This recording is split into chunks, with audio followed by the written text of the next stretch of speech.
Hello, good people. Hello, everybody. Sanibonani. I hope niyaphila ni right emakhaya. Umabika ke lo sihleli ndawonye la ku YouTube at Football World with Mabika la on YouTube. If ungaka subscribe on our YouTube channel, please subscribe. Simply Football World with Mabika on YouTube. So please, guys, support my channel. Simple by subscribing to get more subscribers.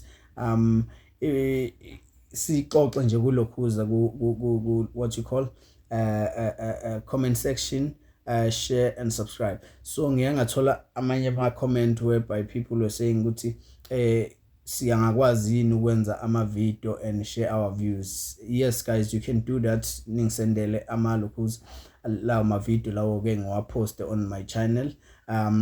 Yes, simply sendele on WhatsApp. My number is 073-755-6798. Yes, video yakho sizoyishare khona la on our on our YouTube channel, Football World with Mabika. Make sure ukuthi uqala with that slogan, Football World with Mabika. It's simple, Football World with Mabika, as it's written here, because that's the name of our channel. Okay, guys, namhlanje I just want to touch on a very sensitive thing that happened kuleli viki esiswakulona egemini ebiphakathi kweKaizer Chiefs nayo iStellenbosch FC, whereby iStellenbosch sekumlando ukuthi sishaye iKaizer Chiefs ngo-2-1 iscore. Okay, score samadoda, the game bekuyigame emnandi kakhulu. Kaizer Chiefs played very well. So la ngifuna ukukhuluma kakhulu nabalandeli beKaizer Chiefs. So I'll definitely engage more with Kaizer Chiefs supporters and the football lovers, sportmen. Kunalento esithi sportsmanship. Sportsmanship uthanda isports, umuntu o can engage. Ngisho ukuthi support iPirates, but ngayi engage einkulumeni ethinta iChiefs, Sundowns, but in a good manner. So yeah, guys, I want to talk about this young man, who's being attacked a lot on social media. Duduza Shabalala, a young player who is doing very well according to me. I understand that's according to myself, guys. To attacking him at Mina, I do accept constructive criticism, right, but ukumbiza ngamagama and yonke lento kade sikhulunywa about uMduduza Shabalala, guys. That guy udlalile, uyena owazile, uyabona, to create chances and you miss. Ungcono kunomuntu who doesn't create chances at all. You understand? Where there's no creativity. So which one? Ikuphi okungcono okungalungiseka ngcono umuntu ongenayo creativity at all, and someone who do have creativity, who found himself on the right space at the right time, and kube yikho and I know what, it's either miss target or akakwazi ukuthi know what to place the ball, because Shabalala phana amabhola akhe avenjiwe okusho ukuthi bevela fuhleka bengashaya space ukuthi know what, let me yabonga ngoba ngila I just need to chip the ball. Njengoba Mfundo Vilakazi akayenza. Mfundo Vilakazi mayishaya igoli ngeke umbona shaya igoli short whatsoever, uchip ibhola alifake space in liye kwikhona laphana. So that's what happened. So inkinga enkulu before we attack this guy, inkinga enkulu esibhekene nayo inayile. That a biggest problem that Kaizer Chiefs need to fix. Technical staff, coaching department. Kaizer Chiefs need to fix this department as soon as possible. Before yabonje attacking uMduduza Shabalala at not a solution. And lokho akumakhe kuyambulala, kuyamlimaza lo mfana lona, samncane kakhulu and unebhola elihle kakhulu. Lokho we can't take away from away ilokhuza icredit yakhe ukuthi udlala kahle. Ibhola lidlala lihle kakhulu. Remember uMduduza Shabalala ube nama games angadlali kuwona. Ube nama games a few whereby bengadlali kuwona. Igame time siyayazi ukuthi iyalimaza player. So guys, stop attacking uMduduza Shabalala. Let us talk to amalokhuza ama directors at Chiefs. Let us make sure ukuthi Kaizer Junior Mtaung they hear our word.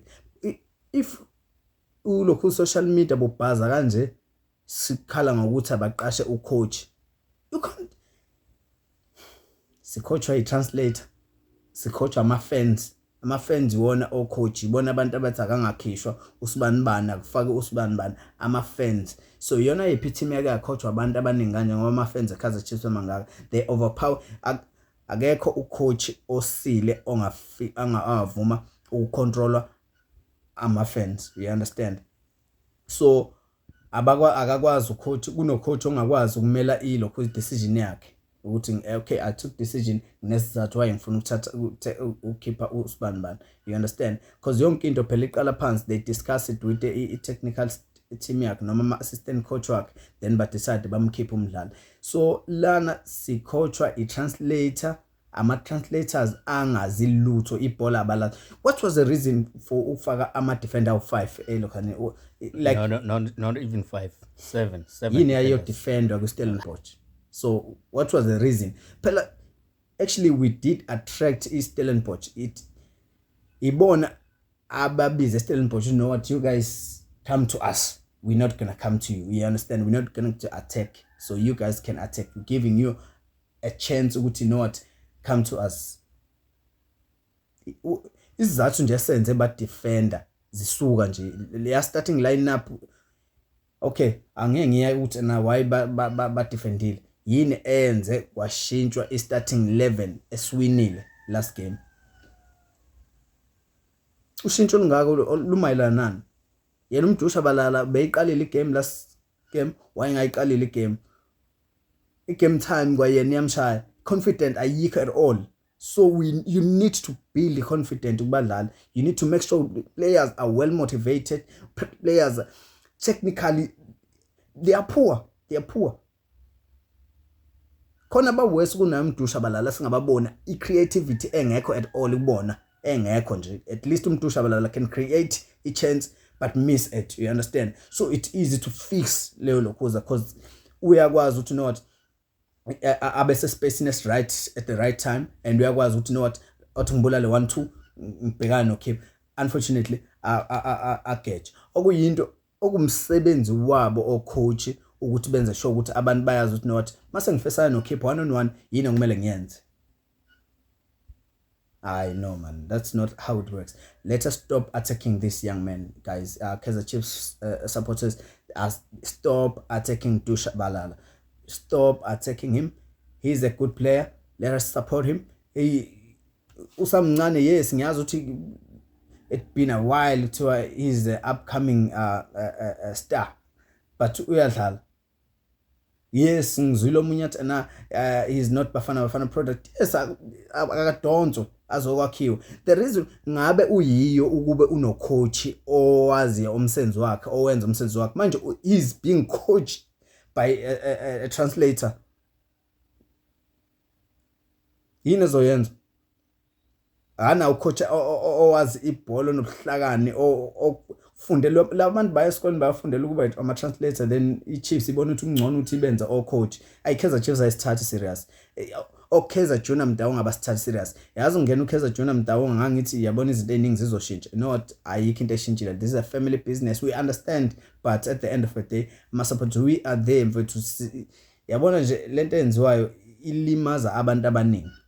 Yasilimaza ngempela. We need change. We got good players, hayi ukuthi abadlala bekho, but asina coach. Lento ukuthi abadlali kanjani naso siqalisa sadlala kahle then konakala ngenxa ukuthi asinayo coach. Kanti kwenzakalani nabo coach Pitso Msimanga nabo umkwena thatha imali unikeze coach, then uzongena enye imali. If ufuna imali ingene, khipha imali. So guys, yini enzima hlahla uqasha ucoach, bazothi besisuka basilandele uEast Middendorp. Kaizer Chiefs basilandele umshini otograna because ucoach abazomlanda komuntu. Guys, stop attacking this guy please. Ngiyacela asike singama close friends, asike sihlangane and support him. Let us support our team. Let us make sure on our next game siyagcwala siya stadium to support them. Okay guys, sesivala nje. Please don't forget to subscribe on our YouTube channel, Football World with Mabiga. So everyone, ngiyacela ukuthi subscribe on YouTube, Football World with Mabiga. Please click on the link below. Thank you so much.